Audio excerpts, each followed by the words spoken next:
Okay, we'll start with our school and, school community session, which is our public participation portion. And Emily, did you want to do your thing? Sure. Good evening, those of us doing in person and on Zoom. The board welcomes public comment at our meetings. We ask that when you're speaking, you please state your name and address. Comments are limited to 3 minutes in order to ensure that everyone has an opportunity to speak. I'll give you a notice when you have 30 seconds left. And again, when your time is up, we ask that you please speak on one topic for public comment session. The board is happy to hear from our community, but at a business meeting as tonight is, it should not be expected that the board or administration will respond. The public comment period is not a time for public discussion. If necessary, the community member will be contacted for follow-up. If you're joining us tonight on Zoom, we ask that you raise your hand and you will be called upon. Do we have any members of the public in person who'd like to speak? Oh, first.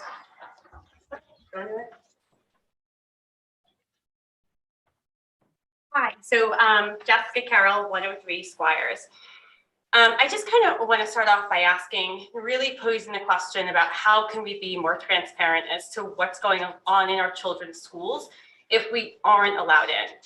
You know, we could sit here in a room with X amount of people, but yet I can't go into an elementary school to be a secret reader in my son's first grade class. I've been allowed both Polson and hand for disciplinary matters, but reading with my elementary age kids, I'm not allowed to. How is that equitable? And speaking of equity, let's talk about when we first came back to school and shields were required during lunch for both our elementary age kids and I believe the kids at Brown. But if you read the email that came from hand, the shields were optional at lunch. I have seen firsthand what it looks like in the hand cafeteria during lunch periods, and there is no social distancing. There are kids sitting around without masks on, but our elementary age kids are not allowed to experience that. Now, I've never actually been inside Ryerson. I have 2 children. We have 2 children at Ryerson. And the only time that we've been in those classrooms when we were shuffled in and out during an open house. I don't see my children's artwork hanging through the halls. I don't know where they eat lunch. Now, I feel that both parents and children are being robbed of that early educational experience. And I can say with certainty, because I have wonderful memories of going into an elementary classroom when my oldest was of that age. And while I'm on the topic of elementary, has anybody looked at some of these Ryerson Facebook pages this year and what they're talking about? Well, I can share that there were several posts at the kindergarten level with major concerns about mental health. There are moms and dads reaching out to each other for advice because their children are stressed out wearing a mask and with the changes in play. And they're looking for a recommendation for a therapist.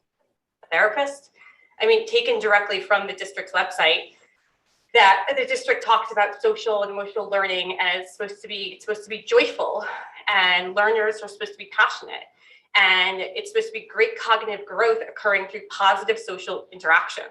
Well, learning hasn't been joyful and positive because social interaction has been limited. And by the way, it looks like the last time the Board of Ed had discussion on social and emotional competencies was 2018. We deserve to be part of our children's classroom, and our kids deserve to be in a positive and joyful learning environment. And also, in the spirit of transparency, I do want to call to attention a poster that I saw here last year. And unfortunately, if you are familiar with it, and if you're not, there is this inappropriate song by a rapper named Cardi B titled WAP, W-A-P. If you don't know what it stands for, I implore you to Google it. Well, on one of the big posters out here, there was a big lettering that said WAP. Maybe it stood for We Are Polson, but regardless, it's completely inappropriate to glamorize that song and the lyrics in it. And then posing another question, I really love to know who approves the content of some of the supplemental reading material in schools. If you are not aware, there is a pretty extensive discussion going on some of the town Facebook sites about the 6th grade reading level, books recommended by the 6th grade students, glamorizing sex and sexual topics by the librarian. How does this benefit or enrich our children's educational experience? How can we recommend those books but not Huck Finn because of derogatory language? It's up to parents to navigate those sensitive topics. Our middle-aged children are not sexual beings. We don't need to protect our kids by changing their schedules, limiting peer interaction, removing Wellness Wednesday, having them eat lunch inside their classroom. We need to protect them from inappropriate content. The school exists to serve the community, and its cooperative effort and transparency is paramount. Thank you.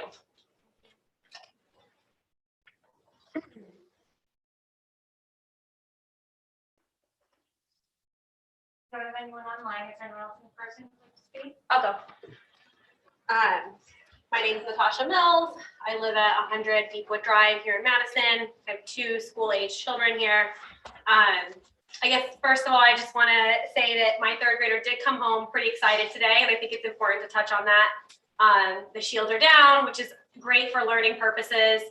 It sounds like this is at Ryerson specific. I don't know the other school or the other elementary school, but it sounds like they're able to go in the cafeteria on certain days, which is also exciting. And then, recess outside without a mask on is also exciting as well. And I should add that he said that all the children were super excited. It was a group excitement felt throughout the classroom. And if that isn't an indicator that these children deserve and are craving normalcy, I really don't know what is. I'm certainly hopeful that once the emergency order is lifted, that our board will make the correct choice for our kids and allow them to have that sense of normalcy again and allow for parents to make those choices, because ultimately I feel like it's a parental choice. Also, really quickly, just touching on, I know that this is a business meeting, but I am very curious and I'm wondering if someone can please reach out to me or have a discussion about a possibility for like a Q&A, a little bit more interaction instead of just us, speaking and then maybe notes being taken or it being lost in the wind somewhere. It would be nice. I understand that there are like Q&As that, as far as like the referendum is concerned, which I know is important as well, but I think there are other topics that could be touched upon that should be a little bit more of a back and forth. We deserve to have a role in those conversations as well, not just speaking and then it disappearing. So I would like to know if that will ever come in reference to maybe some other topics, such as curriculum, as Jessica mentioned, like these books that are being displayed here in this library for 6th grade students. I don't know about y'all, and I know that everybody parents differently, which is kind of the point. But I do feel like topics such as those are very sensitive and they should be handled at home, not in a school environment for children. So that's it. Thank you very much. Thank you.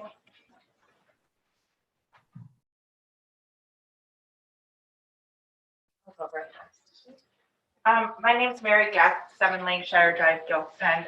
I grew up in Guilford. I'm on a totally different subject tonight. A good friend of mine lost her son to a drug overdose, and she's a member of the community, Lisa Deeb. She made a fabulous film called Finding Hope, and it's in regards to the drug abuse and fentanyl overdoses that are going on in our communities. And it's happening in every community now. I implore you to please go look at this film. I went and saw the presentation that she had at the school this summer and worked with her to get the news out there. It's amazing, and it's reality right now for our youth. They're dying from fentanyl overdoses. So I hope Madison takes her film, it's free, and works with the youth and showing that, because I think it's so important that we don't hide the fact that this is happening even in our town and with our youth. So please take a look at it, and I hope you guys push it through to have it. I'm sorry, what's the name of that film again? Finding Hope. Finding Hope. Thank you. Thank you. We have one person on Zoom. Wendy, do you want to help us with the person on Zoom? Yes. Andrea, you can go ahead. Oh, thank you. Andrea Mastalone, 36 Concord Drive. Awesome. Shout out to Lisa Dean and her organization is Demand Zero. And I have 2 more kids to get out of high school. And every day, all I say is, I know you guys don't know what you're doing and you're having fun and you might make a mistake, but please don't make that mistake, because the fentanyl's everywhere. And then prior to that, Natasha was amazing. What I would like to say, having had high school kids through this entire experience, and thank you to all of you guys on the board for doing what you do. I know it's hard and it's free and you're volunteers and you believe and you want to make a change, but it doesn't even end in high school. I barely could pull my senior across the finish line because of a class he took, which he had no business taking. He thought it would be simple. It was an AP class, but it was race. I think it was like race and ethnicity. And you know what? I had to finally tell my child, and I hated doing it, say what they want you to say. And that's the truth. We were like 5 papers behind right to the end. And this can't happen. That kid was an honor student his entire life. And I just ask you to rethink a little bit about like what you're asking of these kids based on what they are supposed to be doing, the normalcy. And again, I thank you. And I only spoke up because I was just like so inspired by the 2 prior people. So thank you. Thank you. Anyone else in person who would like to speak? Who hasn't yet? Go ahead. My name is Kelsey Fuchs. I live on Sportsman Hill Road, and I have 2 kids at Jeffrey. My family moved to Connecticut in June from a suburb of Washington, D.C., where my daughter was a first grader when the pandemic first hit, and she had to endure a full year of virtual learning from March 2020 to March 2021. We chose Madison in large part because of the decision on the part of the schools here to reopen in the fall of 2020 for in-person learning, and I'd just like to offer my sincere gratitude to the teachers and staff at Jeffrey Elementary School who just worked tirelessly to get my daughter caught up, fill in all the gaps wrought by just trying to learn on a screen. It's largely accepted now that in-person learning is critical for our children and that closing schools was a huge mistake. But this accepted wisdom wasn't always the case. There were a bunch of people, experts, epidemiologists, politicians saying that opening the schools would lead to an explosion in cases, hospitalizations, and deaths. Thankfully, courageous school systems like the one here in Madison proved this cadre of experts wrong and affirmed the importance of in-person learning while demonstrating that school remains one of the safest places for children. With Governor Lamont's emergency powers possibly expiring on February 15th, it will soon be up to individual school districts like Madison to decide whether after 2 years, children deserve to have a full return to normalcy, including the freedom to go to school unmasked. The efficacy of continued masking of school children simply is not borne out by the data, as Dr. Leanna Wen pointed out famously on CNN. Writing in Evidence for Community Cloth Face Masking to Limit the Spread of SARS-CoV-2, authors contend that the evidence of face mask efficacy is based primarily on observational studies subject to confounding and on mechanistic studies that rely on endpoints, such as droplet dispersion for disease transmission. A randomized controlled trial, which is the gold standard in evidence-based medicine that was conducted in Bangladesh, showed no statistical case difference between villages that implemented masking and villages that did not. And Dr. Tracy Haig, a doctor and epidemiologist at UC Davis, recently compared infection rates between 2 K-12 school districts in North Dakota and found that the district in which masks were optional actually had lower case rates than the district that did not require masking. Around the world, the U.S. has largely been an outlier in requiring masks of school children, and World Health Organization guidelines only recommends masking children 6 and older and only in limited settings. In the United Kingdom, children up to the age of 12, as well as their caregivers, remain unmasked, affirming the importance of facial expression and speech development and social emotional cognizance for young children. The CDC tacitly acknowledged this in its recommendation of clear plastic face masks for children who are learning to read. Prior to the politicization of face masks during the pandemic, an infographic on the CDC website acknowledged the uselessness of surgical masks, stating that they should not be considered respiratory protection. Prior to Omicron, the infection fatality rate was estimated to be below 0.3% across all ages. Some estimate that Omicron has lowered lethality by a factor of nearly 100. Considering that these infection rates are not stratified by age, these risks are even lower for children, all of whom have survived circulating influenza and RSV without the masking of their healthy peers. Writing in the New York Times, David Leonhardt wrote that the danger of COVID-19 to children is so low as to be difficult to quantify. According to the CDC, children are far more likely to die from drowning, car accidents, cancer, and even homicide and suicide And during the pandemic, the rate of suicide by children ages 5 to 11 grew by 3,000%, which provides some insight into what the graver threat to our children is right now. After 2 years of inflicting the greatest amount of mitigation measures upon those at lowest risk, our children deserve 100% normalcy as soon as possible, and I hope that Madison will be a leader in this. Thank you. Oh. Like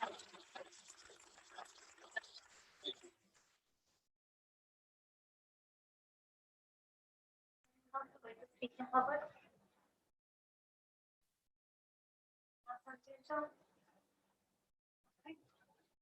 All right, thank you very much. Thank you.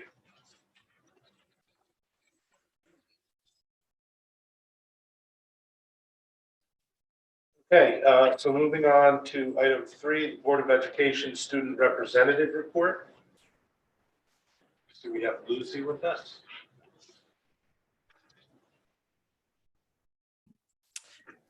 Good evening.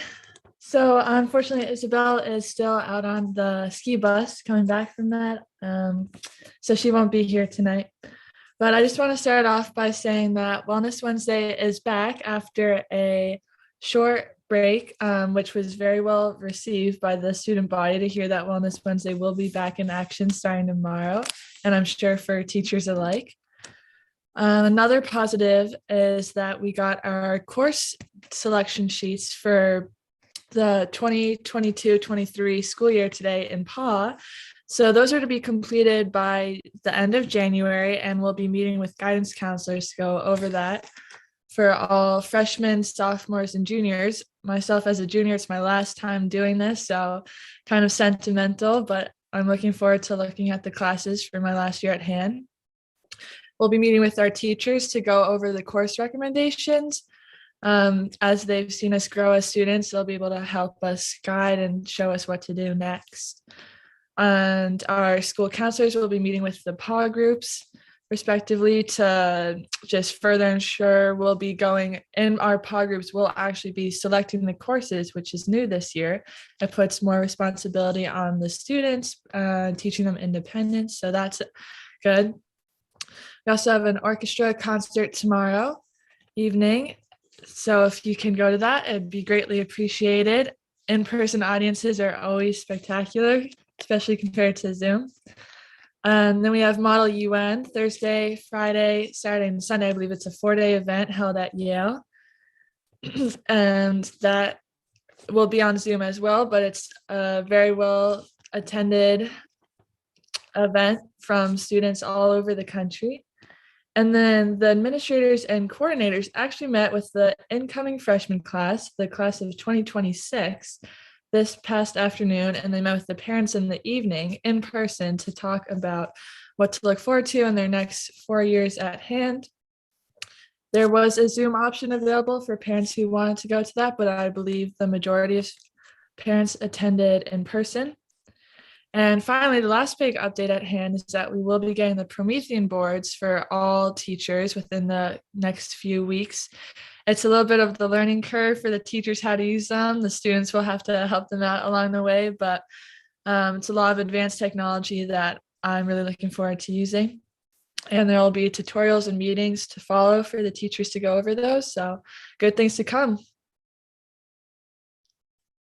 Thank you. Any questions from the board for our rep? Yes, I do. Not so familiar with the Wellness Wednesday. Could you just tell me a little bit about that?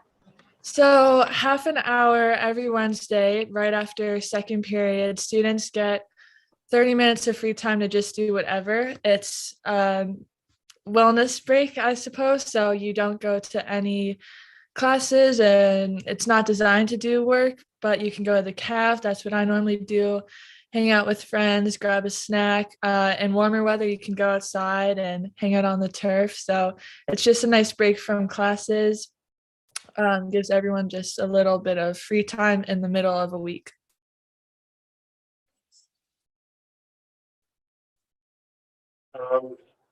Thank you very much, Lucy. Anybody else have any questions? No? I think Go ahead. Vibe just win their first, they had I don't know specifically what it was, but I know we're supposed to congratulate Vibe. Right, Vibe just won a national competition, I believe. So huge congratulations to them, as you said. That's a very successful program, and best of luck to the rest of their performances for the rest of the year. I believe they did the Matrix, so that was an interesting take. It was their first regional competition in, Connecticut, Massachusetts, Rhode Island, like the local area. So thank you. Thank you very much. Now go study. Good night. All right, next we have the superintendent's report.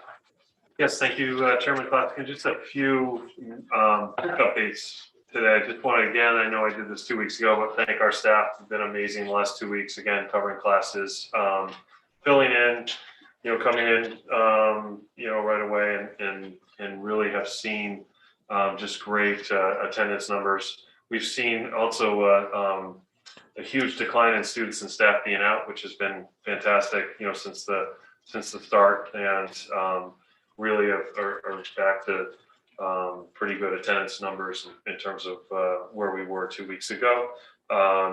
Been fortunate not to have to disrupt instructional time for the entire district due to absences, as we've seen pretty consistently across the state and other places.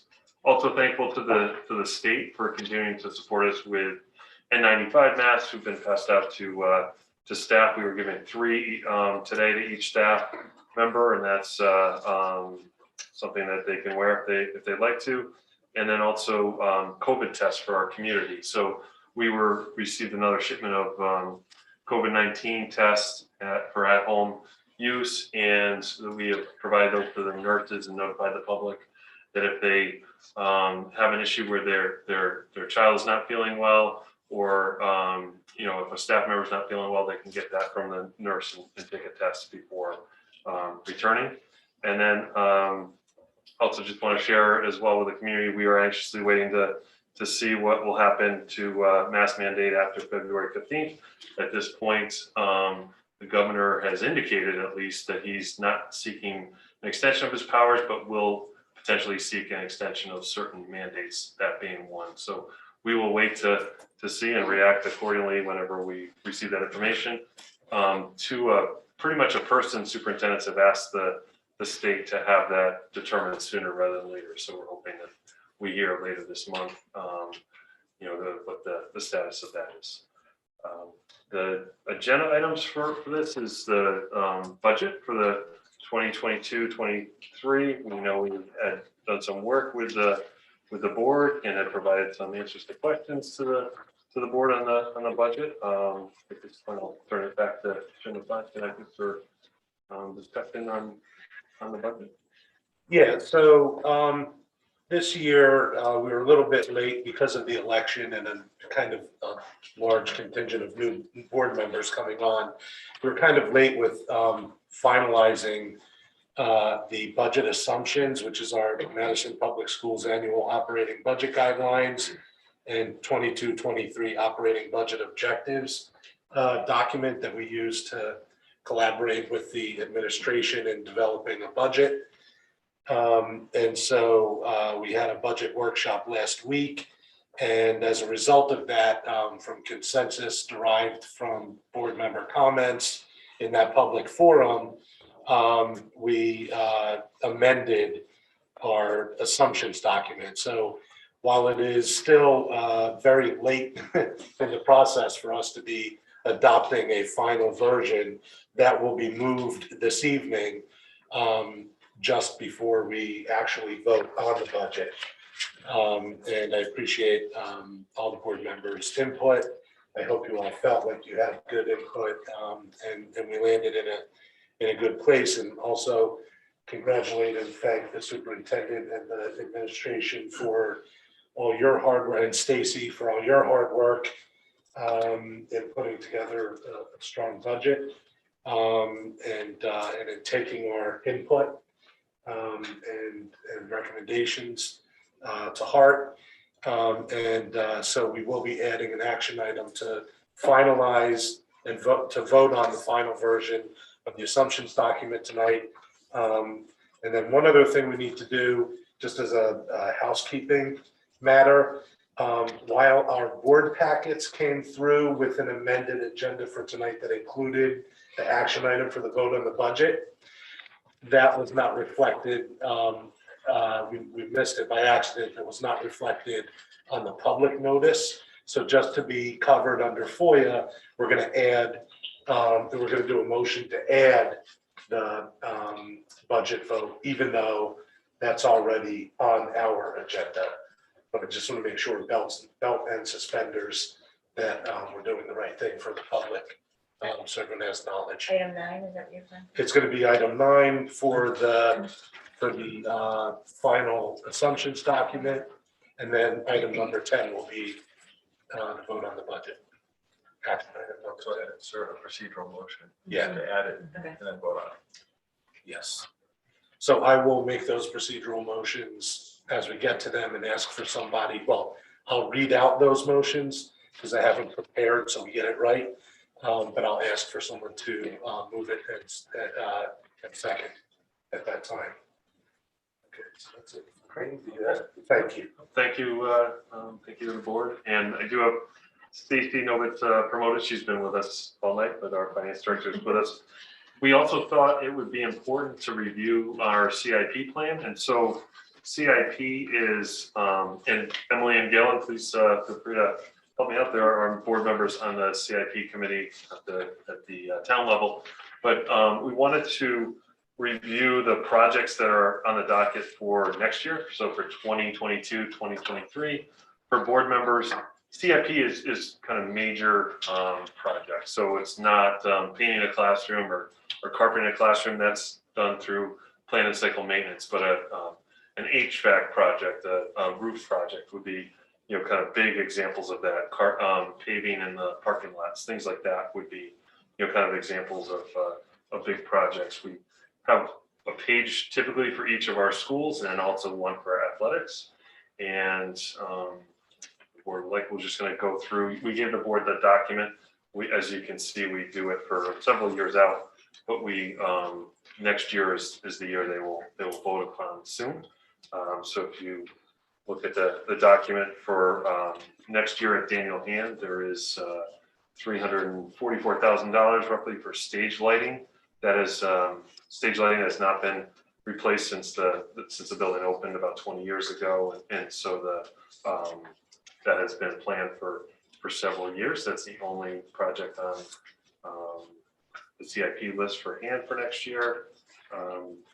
For Polson School, there is a project for locker replacements. Some of the lockers here are original to the building, as well as bathroom ADA upgrades.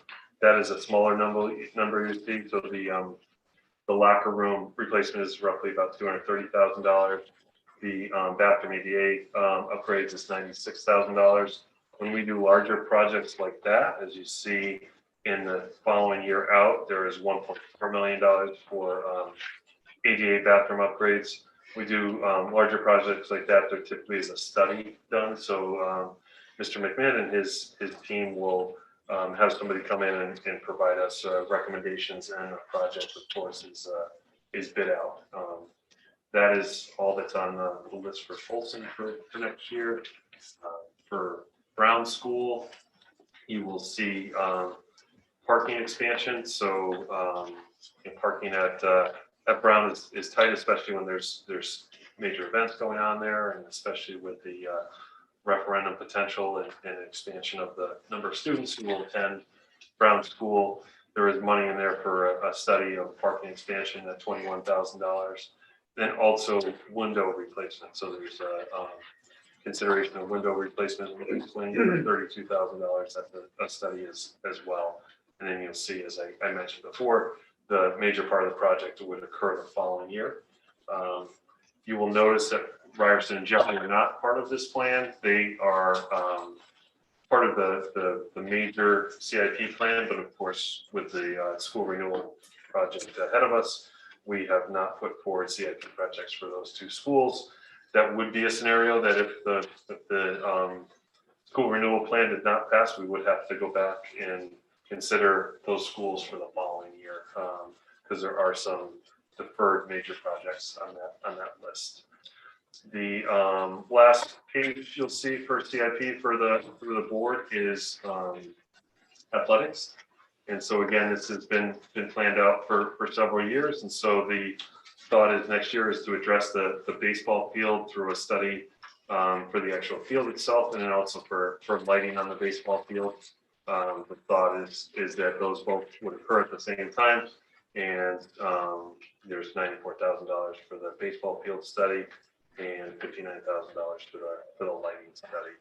The grand total that the CIPs put forward for the board is $950,000. And as I mentioned, we go through this in much greater detail in the fall, but in light of our new board members and in light of where we are with reviewing with the townwide committee, I thought it'd be important to bring that forward. Emily and Gail, I don't know if there's anything you'd like to share. No, I think you got it. Thank you. Stacy, anything that I've left out? I don't think so. I'm sorry, Craig, I didn't share the screen, but hopefully everybody has that, the document in front of them. Yes, thank you. We do, thank you. It is online if, yeah, one wants to access that. So for the 2022, 2023, the first column, that's a study, and then what is the 2023, 2024, the next number over? That's the actual work. So if there's a study, typically there's, the actual work occurring. So, we would spend up to that amount on the study. And then, so for instance, the baseball field would be studied, planned out, and then the $1.4 million would be actual work to occur the following year. Again, that would need to be voted on by the CIP committee. Okay, so those are the studies, and that's the actual amount. And that, just for the newer members, I don't know if you're aware, but the CIP committee is comprised of 2 members from each board. And they usually request that the Board of Ed provide liaisons who are familiar with our finance. So Galen and Emily have been appointed because of their membership on the finance committee and their experience also with CIP. So the Board of Ed is kind of working in tandem with the other major boards, Selectmen and Finance, to try and help plan major capital projects out for the town over time so that we can do some long range planning and make sure that everything zippers together and we can afford it all and we prioritize what needs to be done And who across does the study? not only school facilities, but all town facilities. Who does the study? Like, The board, just is Bill. So Bill works along. yeah, Yeah, yeah. okay, so- He would hire, depending on what the actual work is, he would hire an architecture firm to do the design. Okay, but, yeah, just- That's a good question. yeah. I'm I gonna- have a question. Sure. It's not necessarily related to this particular year that we're talking about, but I know that Bill has said that the HVAC systems are very stressed and they've already broken down a couple times at hand. And I know that looking down the pipe, we have a plan for it, but he's going to be, I think he was looking into moving it up because we had so many issues with it. And so I was wondering if you had any newer information on that, of when he's thinking of moving it up to, or? Yeah, absolutely. So what he was looking at with that was he looked at 2 options, was moving it up and doing it as soon as possible, which would move a pretty major price tag up. And then also doing some repairs now that would buy us another 4 to 5 years. And so I think he's going to the 4 to 5 year route because then you're also delaying the start of that new equipment that has got a life cycle of 20 to 25 years. So he really felt that was the best use of funding. He was also looking at, because the current systems are so customized, I'm actually ordering one, not a $200,000. I think it was like a $20,000 clip to have on hand in case something happens. So that if we got into a situation, it wouldn't be. I think we were down from maybe, you probably know better than I do, but I think it was early October to just around Christmas time. Yeah. that we were down. So it kind of shortened that time frame. Has he had any trouble getting the parts in with all the supply chain issues? It was a long period, mostly because it was customized and it was coming from Mexico, I believe. So yeah, it was that was the piece. I don't think it was any longer than his previous experience with that, Okay. but that's definitely a concern.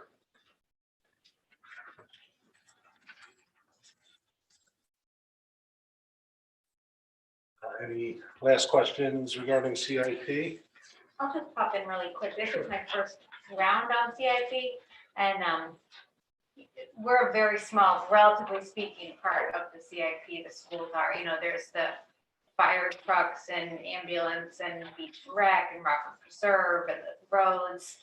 And I know I've learned a whole lot from my experience, and it's, we hear from each town department about what they're putting forward and why they're putting that forward now. And some town departments have big ass, roads and some don't. So it's been a really interesting experience, I have to say, from my perspective on both finance and facilities committee. So I think it's a really smart process, and I think Stacy takes a lot of the cake for that. So that's it.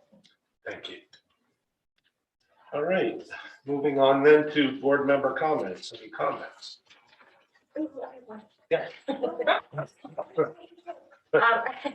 I just wanted to say thank you to the board members who were willing to listen to me complain about the budget and to work with me, even though you probably didn't have to.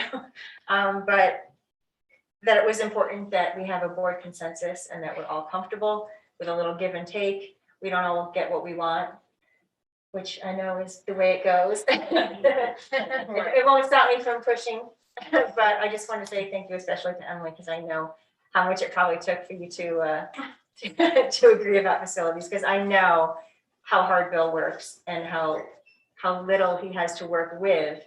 And so I appreciate it. Thank you. Thank you. Any other comments? I'd like to make Sorry, a go comment. ahead. I want to make a comment about public participation, and both online and live. I think that it is such a benefit for us to get an opportunity to hear what the public has to say. And as much as it's frustrating to sit and just be a listener, I think it's just so great that we have a community that feels strongly and has intelligent comments that they want to share, and that they take this opportunity to do that. Getting involved in the community is, especially if you have children, and coming to a Board of Ed meeting and sharing how you feel, is what this country is about. And I think it's so important that that we recognize that we value their voice, both online and in public. Thank you. Thank you for saying that. I couldn't agree more, Kathy. Thank you. And it should be pointed out that not all boards of ed offer public comment. Absolutely. Yeah. So, I think I'm the only member of the public left, though. Just wanted to point that out. yeah, well, maybe we wish you weren't, but no. Sure. I do the short straw. And the one we didn't want, no. No, thank you for joining us as well. And we'll get to your part soon. That's all good. But any other board member comments? Maureen, I didn't want to miss you because you're in TV. Oh, I was just agreeing with Kathy. I really appreciate hearing from the parents and when parents come out and speak in person or online.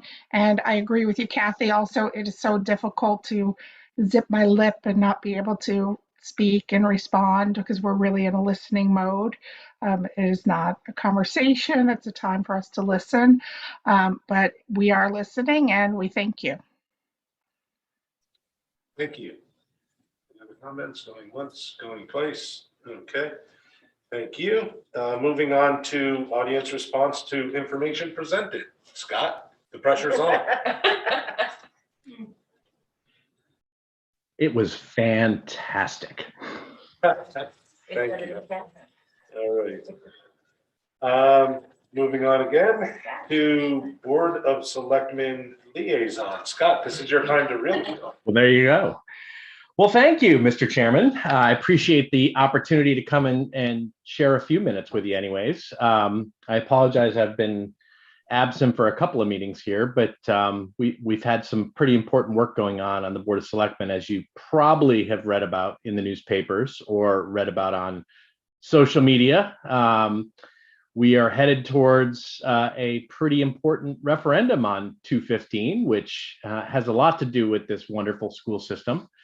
So February 15th will be the school renewal plan, as we're all looking forward to hearing the public's input and vote on that. We have the Island Avenue school sale for $2.3 million. And then we have the 15 and change $1 million Academy School Community Center referendum question. The Board of Selectmen unanimously passed all three, and they have been sent to referendum. We are currently in the quiet period right now, which means that the town cannot advocate or speak about any of the referendum choices from a pro or con standpoint, just presenting the facts. But we are obviously very encouraged to have the public have an opportunity to have a voice after so many years of conversation, whether it be about the schools, whether it be about Academy, and frankly, whether it be about Island Avenue. I think we're pretty encouraged that this is the time, this is the public's choice, this is their opportunity to have their say. Absentee ballots are available. Applications are out as of now. You probably got a postcard in the mail. We did vote to send out postcards to everybody in town to tell people about the process for getting an absentee ballot. So that's exciting. And then we have a couple of pretty incredible committees in flight right now that are driving some great work that will impact all of our residents in town. First and foremost being the Charter Review Committee, which is looking at sort of our bylaws for the town and reviewing what that looks like. We also have a committee looking at the American Rescue Funds and how those are spent. We want to obviously get input from Board of Ed and Madison Youth and Family and members of the public, and so come together with a recommendation to the Board of Selectmen on how we do that. We also have a marijuana committee to explore what that looks like in town, and that's obviously a pretty important issue right now in the state of Connecticut and in the town of Madison. And so we're encouraged to get some public voice and some input and recommendations back to the Board of Selectmen on those very important topics. So probably in the future, we're looking towards an ethics committee as well. So we're excited about seeing that in place, hopefully in the next couple of months here. So a lot going on with the Board of Selectmen, a lot going on with you guys. We're in budget season, so I'm sure everybody is super excited. I can see all two people on the public here are super excited for the budget season. So look forward to it. And everybody should be thanking Stacy because she's our budget rock star. So anyways, back to you, end of report. Any questions? Scott, will you entertain questions from the board? So what you want to do? I may or may not have the answers, but sure. No, I'd like to just second the thanks to Stacy, who, I don't know when she sleeps, but she does it all. And also, Scott, thank you for your long hours. Are the terms of the sale for Island Avenue posted online? Yeah, I think the bill of sale is now out there. I'm not sure it's been signed yet, but yes, they were agreed upon with the buyer's attorneys and our town attorney. There was a whole host of, I think we had 11 sessions going through the negotiation process with the full Board of Selectmen and then ultimately the attorneys. So it was a pretty robust process, Galen. Yeah, thank you. Yeah, of course.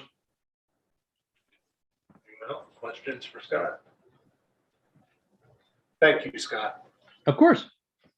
You don't need to stay the rest of the meeting if you don't want to. Well, I may be listening, wink. wink.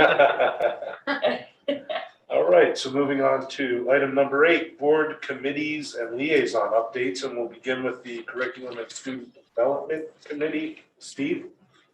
Our next meeting is February 8th, so we have no report. Okay, thank you. Facilities Committee, Yes. Emily. Yes, thank you. So the facilities committee did have a special meeting this evening with one item on the agenda to review a traffic study. Dave Sullivan from SLR gave us an overview of this recent traffic study that was intended to evaluate traffic aspects of the proposed new school site. I would recommend checking it out. It's very interesting. The meeting was recorded, so you can see it on YouTube. But of note, they do not anticipate traffic volumes or significant increases to be an issue with the new school site. In fact, they anticipate a net reduction of 50 to 60 trips during peak hours at the Cops and Green Hill Road intersection due to the closure of Jeffrey School. They do recommend the addition and expansion of sidewalks around the school, the larger campus area, as well as strategic placement of crosswalks. They recommend a discussion with the police about why there are not always stops at the Green Hill and Warfus intersections, as well as the Green Hill and Ridge Road intersections. They also recommend expansion of sight lines in certain areas and implementing a school zone on Mungertown Road. And finally, they recommend that the new site should accommodate 125 staff and visitor cars, 100 parent cars with a pickup and drop off loop or a separate parking area, 25 buses all in separate areas. We did entertain questions from committee members. One, just making sure that the Mungertown underpass can accommodate school buses, which it currently does and will continue to do without a problem. We also had a question from the committee about if we anticipate an increase in proposed walkers or students, faculty, staff, families walking or biking to the school. Mr. Sullivan said that it's hard to tell, but certainly if we were to expand sidewalks in the area, then that would encourage more folks to walk and bike to school. The next steps, Mr. McMinn told us the study does suggest that the new proposed site can handle the construction of a new school, especially if we take these recommendations from SLR into consideration. So if the referendum passes, Mr. McMinn will give this report to the design team that is selected so that they could take recommendations under consideration and, make updates or changes accordingly. There were no members of the public in attendance and no public comment. And that was it. Thank you. Any questions for Emily on that report? Just one. Is there an actual document available online, or would it only be the YouTube video? Certainly the YouTube video has like a PowerPoint presentation, but Bill had shared a traffic study, the report, and I don't know if that went to the whole board or the committee, but. We'll make sure it did. It came in really just, it got finalized, I think, maybe Friday afternoon or something like that. So we'll send it to the whole board and we'll put it online. Okay, so it'll be available for the public. Okay, perfect, great. I guess I have one question. So in the $89 million, that this is all incorporated into that when it comes to putting sidewalks and The sidewalks would not, that would be a town issue. The bus loops and parking spaces, things like that would be part of the. Thank you. Any other questions on facilities? Scott has his hand up. I'm not sure if I'm allowed to ask a question or not, but I'm going to ask it anyway. So is there a way that we can get this study somehow posted? We're getting a lot of questions on the Board of Selectmen as well related to traffic and community impact and all of that. So I think if there's a way to share it or, put it in a common place or have the study come and present it at a Board of Selectmen meeting, I think that would be super helpful. I think we can look to do both, Scott. We'll certainly be posted. We'll make sure I let Peggy Lyons know, and I'm sure Bill could work on either he could present it or we could have the consultant present it at a Board of Selectmen meeting. Perfect. I just think the more communication about it, the better. Sure. Mm-hmm. Yep. It's a great idea. Absolutely. Thank you. Okay, moving on to Finance Committee. Galen? All right, thank you, Seth. The Finance Committee met tonight. We had a general discussion of the budget process, a review of the budget calendar, and we received updates on the current fiscal year from Dr. Cook and Stacy Novitz. We have a copy of the budget calendar. We hope to take action on the recommended budget tonight. And then on February 1st, Tuesday, the Board of Ed submits a budget to the Board of Selectmen and Board of Finance for their consideration. On February 16th, there's a presentation to the Board of Selectmen and Board of Finance. Moving back to the update on our current fiscal year, Dr. Cook said that this time last year, we were losing money to food services due to the pandemic. However, this year, due to full attendance and some increased demand, our revenues are basically on track. He noted that food prices have risen as well, but we're on track budget-wise. There have been some staffing shortages, so our expenditures for salaries are lower, which results in a positive direction in the budget. Discussion ensued about the budget assumptions document, and on that note, the Finance Committee voted to add an agenda item to tonight's full board meeting, and we basically the amendment was to amend the annual operating budget guidelines and budget objectives to recast the AP Student Support Program for a 2-year pilot program, $15,000, and to reduce the proposed increase of facilities maintenance and repair from $50,000 to $30,000, and we will vote on that later. And there were no public comments or questions. So. Thank you. Any questions from the board? Maureen? No, thank you. Thank you. All right, Personnel Committee, Maureen. We haven't met, so we don't have an updated report today. Thank you. Finally, Policy Committee, Diane.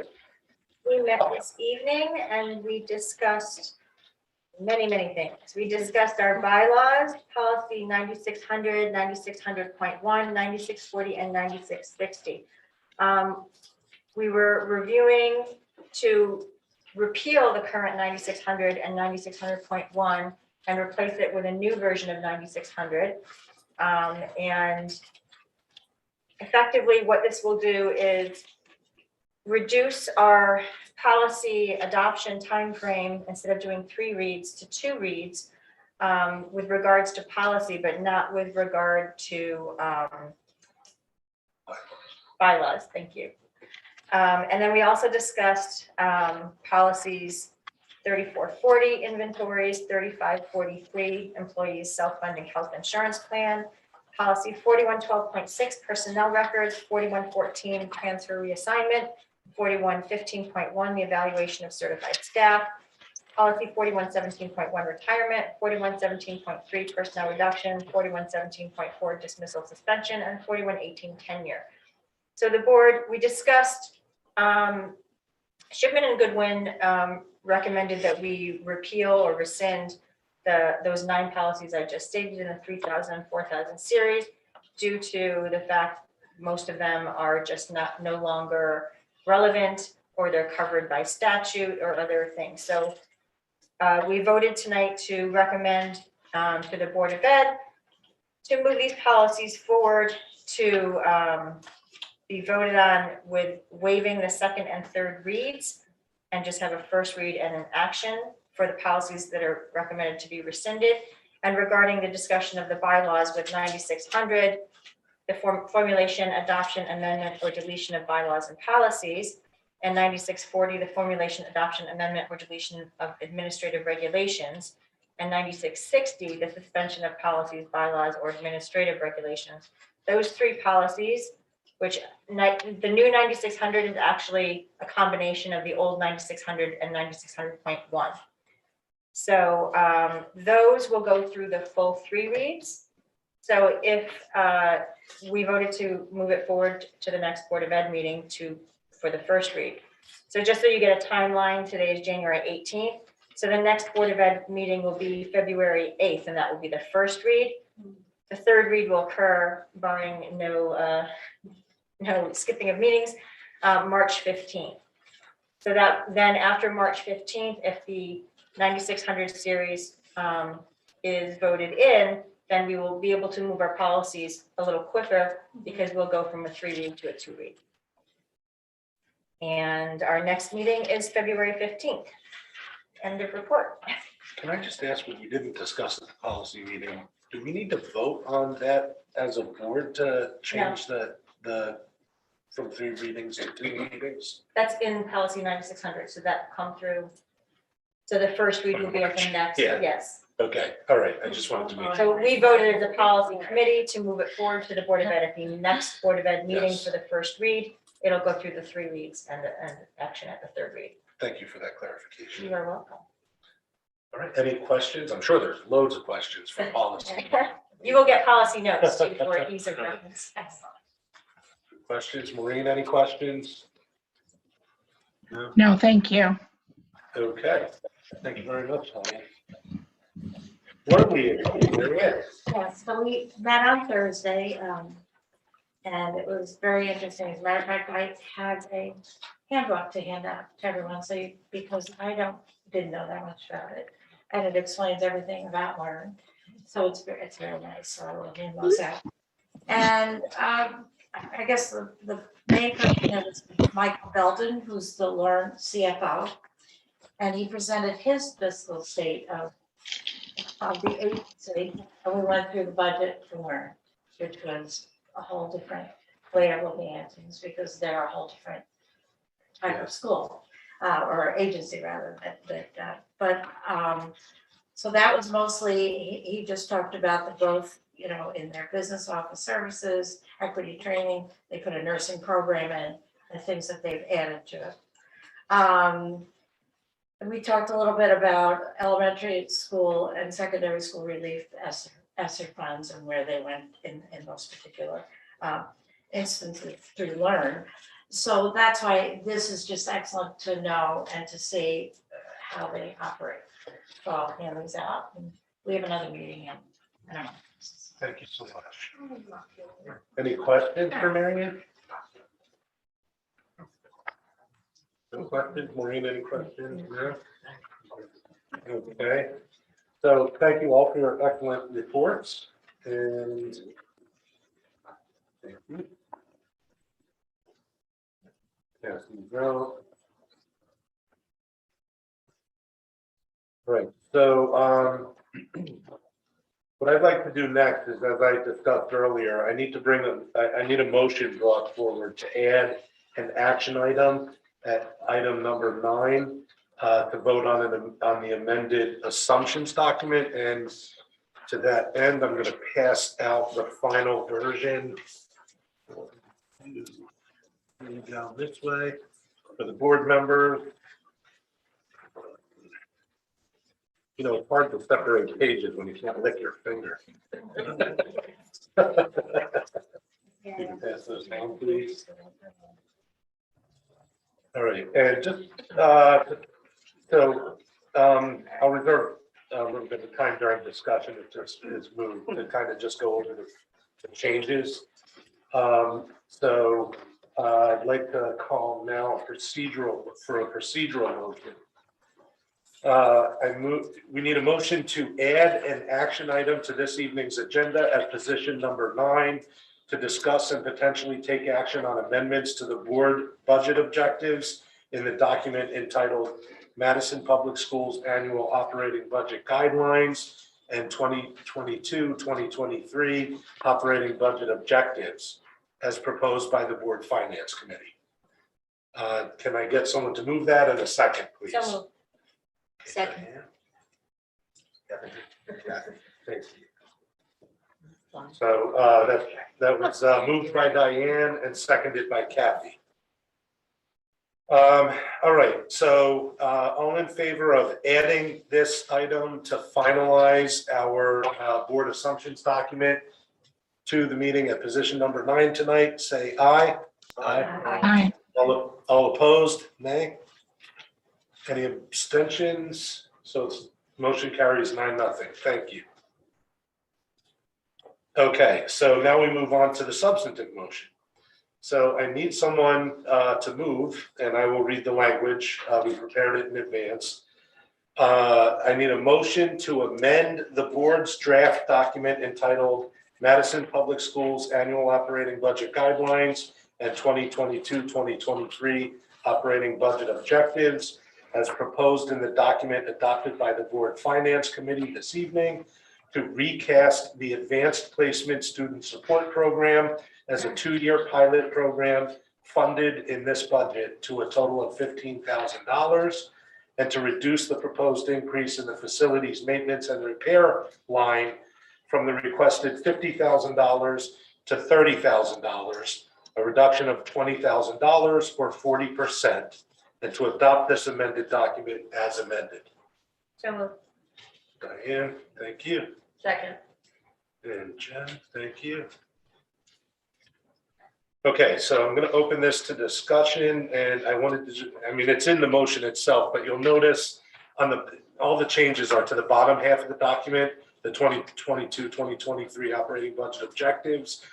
You see the second bullet point, support inclusion of, and we just changed some of the language there to recast the Advanced Placement Student Support Program to be a pilot program and to occur over a two-year period rather than being funded all in this year.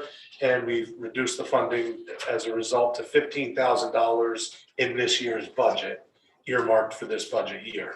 And then all the way at the bottom, you'll notice that the last bullet, continue to respond to planned and cycled maintenance needs as well as adequately fund repairs and maintenance by increasing annual funding by, and that number changed from $50,000 to $30,000. Those are the only changes to this document. I want to thank the board for your participation, your interest, and your cooperation in coming to this final document. And also, this should serve as a good glide path for future years when we start this process earlier in September and adopt our budget objectives or assumptions earlier. Any other discussion? I have a question for Stacy. What did that bring our percentage to, the final percentage increase? Yeah, so if we make those two changes, the total, and I'm hoping you will make a motion for the total Board of Ed recommended budget of $60,255,416 at a 1.66% increase. Thank you, Stacy.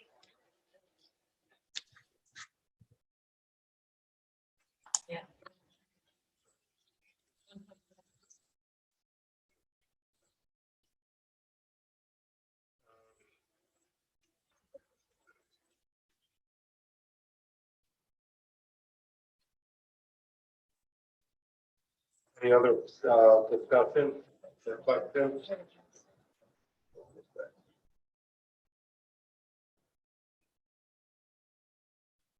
Going once, going twice.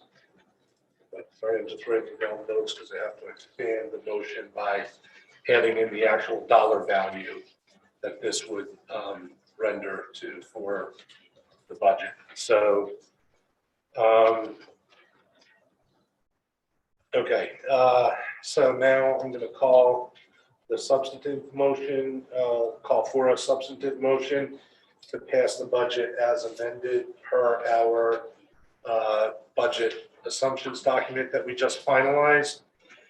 I need someone to move to adopt the district's recommended budget as amended by the board adopted document entitled Madison Public Schools Annual Operating Budget Guidelines and 2022-2023 Operating Budget Objectives to recast the Advanced Placement Student Support Program as a 2-year pilot program funded in this budget to a total of $15,000 and to reduce the proposed increase in the facilities maintenance and repair line from the requested $50,000 to $30,000, a reduction of $20,000 or 40%, which will make the total budget amount $60,255,416.